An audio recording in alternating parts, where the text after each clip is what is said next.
Halo teman-teman, serial Sun Wukong kini telah memasuki musim ketiga. Di season kali ini akan berfokus pada 3 cerita utama, yaitu nasib Aose yang dibawa ke tempat suku naga, petualangan Sun Wukong di alam bawah, dan perjalanan kelompok Biksu Tong yang akan melintasi wilayah dari Siluman Kerbau.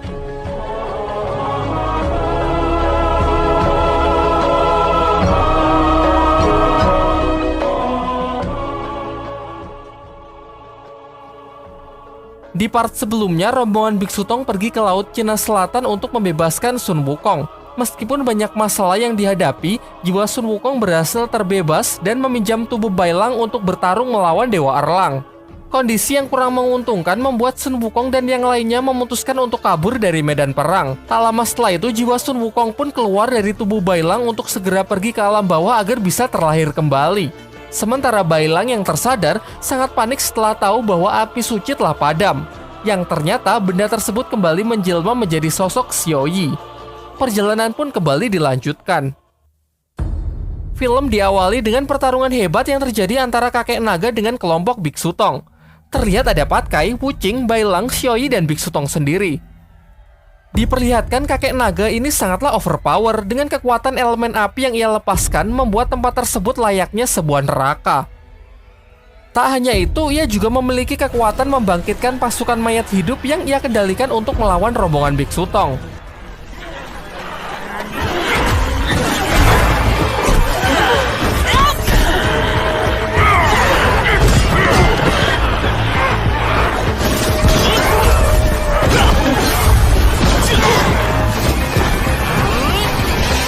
Pada awalnya semua bisa mengatasi zombie-zombie itu dengan sangat mudah, namun keadaan pun menjadi semakin memburuk saat kakek naga turun tangan secara langsung.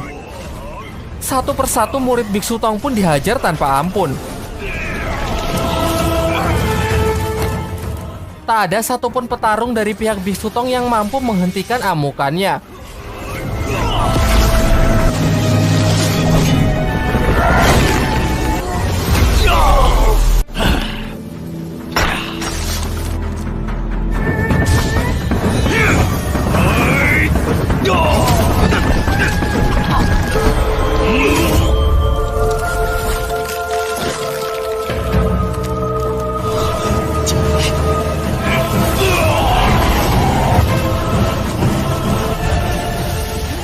Sampai pada akhirnya mereka semua pun tewas, hanya menyisakan Xiao Yi dengan kesedihan yang mendalam melihat teman-temannya mati tepat di depan matanya. Syukurlah ketika ia membuka mata, semua tragedi yang baru saja ia lihat tak lain hanyalah sebuah mimpi buruk. Keesokan harinya mereka pun bergegas untuk melanjutkan perjalanan. Namun terlihat raut wajah Xiao Yi yang sangat gelisah mengingat mimpinya semalam yang ia takutkan merupakan sebuah ramalan dari masa depan. Ia berpikir kalau perjalanan ini terus berlanjut, maka Bailang dan yang lainnya mungkin saja akan dalam bahaya. Maka dari itu ia pun berencana untuk berpisah dan melanjutkan perjalanan sendiri-sendiri. Sementara itu, Bailang yang berhenti mendadak menyadari bahwa sudah berjalan selama 3 hari, namun masih saja mereka belum bisa keluar dari hutan ini. Patkai pun mulai cemas karena kini mereka telah memasuki jalan iblis. Ia berpikir seandainya ada Aose, pasti kita bisa meninggalkan hutan ini dengan cepat, mengingat Aose memiliki indera yang sangat tajam. Singkat cerita, mereka pun sepakat untuk beristirahat karena kabut yang semakin tebal dan hari juga sudah menjelang malam. Untuk mengatasi urusan perut, Xiao Yi pun menunjukkan kekuatan sihirnya yang bisa membuat berbagai macam hidangan lezat dengan cepat. Sembari menyantap makanan tersebut, Biksu Tong pun masih belum begitu paham mengapa Kaisar Langit sangat menginginkan api suci. Xiao Yi lalu menjelaskan bahwa api suci merupakan kunci dari keseimbangan cahaya dan kegelapan. Keseimbangan pun mulai terganggu saat dirinya diambil dari tempat asalnya. Kebencian pun mulai menumpuk di hati setiap manusia, keadaan akan semakin memburuk jika dirinya tak segera dikembalikan. Dengan penuh semangat, Patkai pun berjanji bahwa kita pasti akan mengembalikan Xiao Yi ke tempat asalnya agar bencana dapat dihindari. Akan tetapi Xiao Yi tiba-tiba mengatakan kalau mulai dari sini kita akan berpisah karena ia ingin berangkat sendiri. Ia merasa sudah cukup kuat untuk tidak lagi bergantung kepada Bailang dan yang lainnya. Bailang yang merasa khawatir awalnya tak ingin membiarkannya, namun Biksu Tong berkata lain dengan menghormati keputusan Xiao Yi yang ingin melanjutkan perjalanan seorang diri. Sementara itu, di Kerajaan Langit, Sang Kaisar sangat murka atas kegagalan para prajurit langit merebut api suci. Bahkan Dewa Erlang yang digadang-gadang sebagai dewa terkuat pun tak mampu menyelesaikan tugas yang ia berikan tersebut. Di sini diperlihatkan Dewa Sangsin yang mulai tertekan dengan sikap Kaisar Langit yang mulai berlebihan. Ia bahkan tak diberitahu mengenai jiwa Sun Wukong yang disegel di Laut Cina Selatan. Akan tetapi Kaisar Langit malah mengatakan sejak kapan ia harus membicarakan terlebih dahulu setiap keputusan yang ia ambil. Ia lalu menegaskan untuk segera menyebarkan kembali perintah untuk merebut api suci kepada seluruh pasukan terbaik di Kerajaan Langit.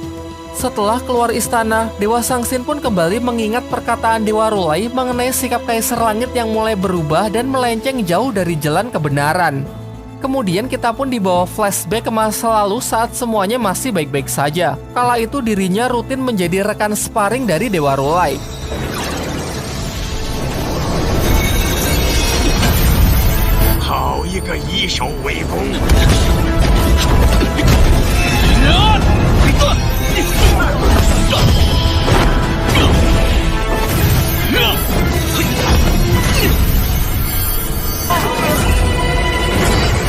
Duel persahabatan mereka itu pun disaksikan oleh para petinggi kerajaan beserta Kaisar Langit yang saat itu sangat membanggakan dua dewa tersebut berada di pihaknya.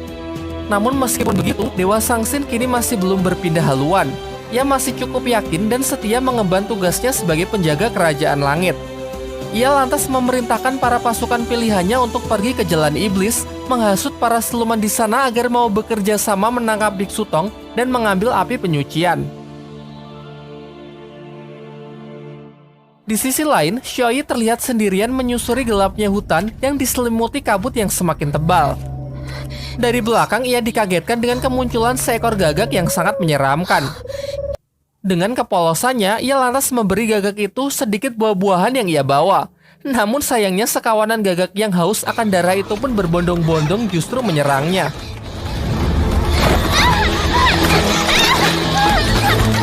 Untung saja Bailang datang membantu mengusir para hewan tersebut, yang diikuti rombongan Biksu Tong yang ternyata sudah mengikuti Xiaoyi dari awal semenjak mereka berpisah. Mereka pun tak ada henti-hentinya tertawa melihat kepolosan Xiaoyi yang mencoba memberi buah-buahan kepada para gagak karnivora yang menginginkan darah segarnya. Dari sini Xiaoyi pun mulai mengungkapkan alasan sebenarnya ia ingin menempuh jalannya sendiri. Beberapa waktu yang lalu, ia bermimpi buruk yang memperlihatkan kematian Bailang dan yang lainnya. Ia percaya bahwa mimpi tersebut adalah sebuah ramalan yang akan menjadi kenyataan jika mereka terus bersama. Menurutnya, cara satu-satunya untuk menghindari hal tersebut adalah dengan mengambil jalan masing-masing. Biksu Tong lalu menjelaskan bahwa kematian adalah sebuah takdir. Singkatnya, Xiaoyi pun mempercayai hal itu dan akhirnya mereka pun kembali melanjutkan perjalanan bersama. Di tengah perjalanan, Patke mempertanyakan bagaimanakah kira-kira sekarang nasib Wukong dan Aose. Menurut Biksu Tong, Wukong sudah berada di jalan yang benar dengan pergi ke alam bawah. Sementara Aose yang dibawa pulang oleh kakaknya mungkin sedang diadili karena penyimpangan-penyimpangan yang telah ia lakukan selama ini. Dan benar saja, jauh di Istana Naga Laut Timur, Aose tengah dirantai untuk menghadapi sidang dari suku naga guna mempertanggungjawabkan semua perbuatan yang telah ia lakukan. Di sana ada ayah Aose yang memasang wajah marahnya atas ulah Aose yang menurutnya sangat memalukan. Kalau kalian ingat, ayah Aose ini adalah sosok kakek naga yang membantai kelompok Biksu Tong dalam mimpi Xiaoyi di awal tadi ya. Kembali ke cerita, sidang tersebut juga dihadiri oleh Raja Naga Laut Selatan yang paling bersuara keras agar Aose mendapatkan hukuman mati. Hal ini karena Aose telah mengkhianati suku naga melalui tindakannya yang bersekongkol dengan Biksu Tong. Terlebih lagi karena dengan kejamnya ia telah membutakan salah satu mata puteranya. Terlihat banyak anggota suku naga lain yang mendukungnya bersorak setuju dengan hukuman mati yang harus dijatuhkan kepada Aose. Jelas Aose pun tak tinggal diam. Ia memberikan pembelaannya dengan mengatakan bahwa diam-diam Raja Naga Laut Selatan telah menyegel jiwa Sun Wukong di wilayahnya. Selain itu, ia juga bersekutu dengan para dewa yang berencana menggulingkan kekuasaan dari para Raja Naga demi menguasai seluruh Istana Naga. Hal ini diperkuat dengan kesaksian kakak Aose yang juga berada di sana. Bahkan Aoling, putra dari Raja Naga Laut Selatan pun juga membela Aose dengan memberanikan dirinya untuk mengatakan hal yang sama. Ia kemudian memohon kepada ayahnya agar tak lagi menuntut hukuman mati kepada Aose. Sayangnya hal itu tak membuat Raja Naga Laut Selatan gentar sedikit pun. Dengan berbagai argumennya, ia tetap menuntut hukuman mati dijatuhkan. Dukungan dari mayoritas suku naga pun semakin membuatnya besar kepala. Sampai akhirnya ayah Aose pun mulai angkat bicara. Ia mengungkapkan kemarahannya karena Aose yang tak ada henti-hentinya mempermalukannya. Mengingat dulu Aose juga pernah melukai Yuzong, putra naga gunung Qianyu yang membuat sang ayah harus menanggung semua imbasnya. Pembicaraan pun semakin memanas karena Aose malah mengatakan kalau dari dulu ayahnya itu sangat egois yang hanya mementingkan harga dirinya sendiri ketimbang para putranya. Ia mengaku kalau semua perbuatannya sengaja ia lakukan untuk mempermalukan dan membuat marah ayahnya tersebut. Mendengar hal itu, kini tak ada yang perlu dibicarakan lagi. Dengan murkanya, ayah Aose pun menyebut Aose sampah lalu pergi dan menyerahkan keputusan tersebut sepenuhnya kepada pengadilan suku naga. Dengan ini, pengadilan secara resmi menjadwalkan hukuman mati kepada Aose besok siang di hadapan seluruh suku naga. Setelah pengadilan ditutup, Raja Naga Laut Selatan pun sangat marah kepada Aoling karena berusaha memojokkan ayahnya sendiri dengan memberikan pembelaannya kepada Aose. Secara paksa, ia juga telah mengatur perjodohan Aoling dengan putra Raja Naga Laut Utara. Tak lama setelah itu, diperlihatkan Aoling yang sedang mencari sebuah gelang yang menyimpan sebuah cerita di baliknya. Kita pun dibawa flashback ke masa kecil saat ia masih berada di Akademi Suku Naga. Kala itu ia tengah bersedih karena gelang kesayangannya dirusak oleh kakaknya. Lantas ia pun mengadukan hal ini kepada sang ayah, namun ayahnya tak sedikit pun bersimpati. Ia justru membela putra sulungnya yang menurutnya berpotensi besar kelak menjadi putra mahkota Istana Naga untuk menggantikan dirinya. Ia kemudian malah membuang gelang tersebut dan menyuruh Aoling agar fokus saja belajar. Aoling yang bersedih lalu menyendiri di sebuah pinggir danau. Di saat bersamaan, ia mendengar keributan yang memperlihatkan Aose kecil tengah dibully oleh teman-teman sekelasnya. Aoling yang mengetahui hal itu kemudian menyarankan agar melaporkan masalah ini kepada ayahnya. Namun ternyata nasib Aose juga tak jauh beda dari Aoling karena jika ia memberitahukan masalah ini, ayahnya juga tak akan peduli. Meskipun begitu, ia tak sedih sedikit pun. Ia justru lebih suka hidup bebas untuk memilih jalannya sendiri daripada terus mengikuti perintah ayahnya. Kemudian Aose mengambil gelang Aoling yang dibuang ke danau dan berpesan agar hidup sepertinya, bebas tanpa dipengaruhi oleh siapapun. Sayangnya sampai sekarang Aoling tidak punya cukup keberanian untuk melakukan hal tersebut. Setelah mengingat semua itu, ia pun membulatkan tekadnya demi mengikuti kata hatinya untuk melakukan pengkhianatan demi membebaskan Aose.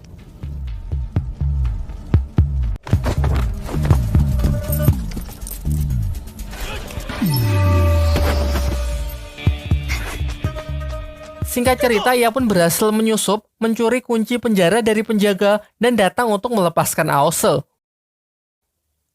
Sialnya pelarian mereka ketahuan oleh para penjaga sehingga mereka dikembalikan ke dalam penjara.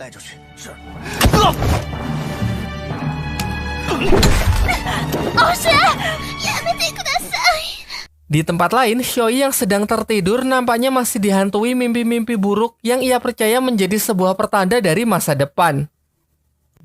Kini tibalah saatnya kita mengikuti perjalanan Sun Wukong yang telah sampai di dunia bawah. Di sana ia langsung disambut oleh para pasukan hantu yang ingin mengambil energi kehidupan miliknya.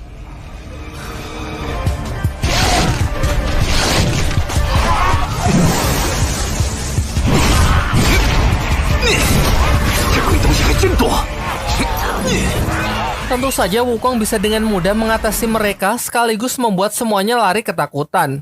Tak lama setelah itu, ia pun bertemu dengan salah satu Dewi Kematian yang memang bertugas memandu jalan setiap jiwa yang datang ke alam bawah. Para Dewi Kematian di sini tak memiliki nama, semua berwujud sama dan juga tak mengenal satu sama lain. Pikiran mereka telah dimurnikan sehingga tak ada yang mereka ingat selain tugasnya untuk memandu para jiwa yang datang.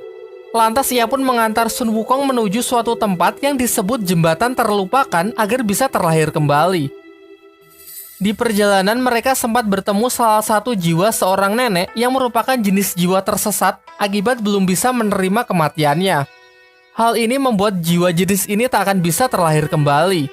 Singkat cerita, sampailah Wukong di jembatan terlupakan, di mana setiap jiwa yang melintasi jembatan ini pikirannya akan dimurnikan sehingga akan kehilangan seluruh ingatannya semasa hidup di dunia.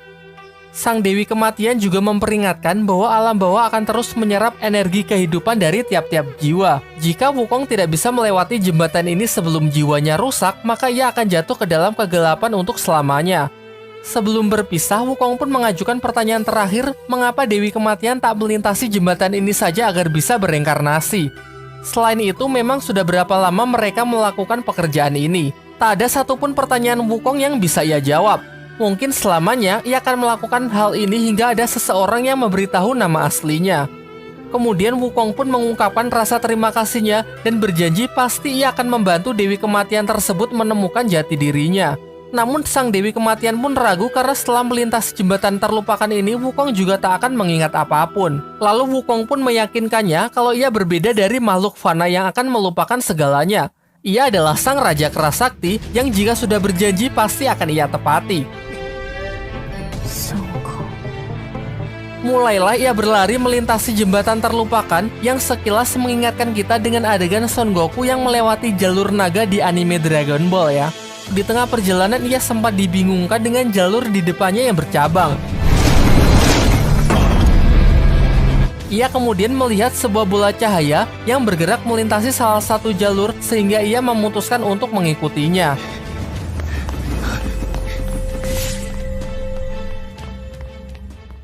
Lanjut ke bagian 6.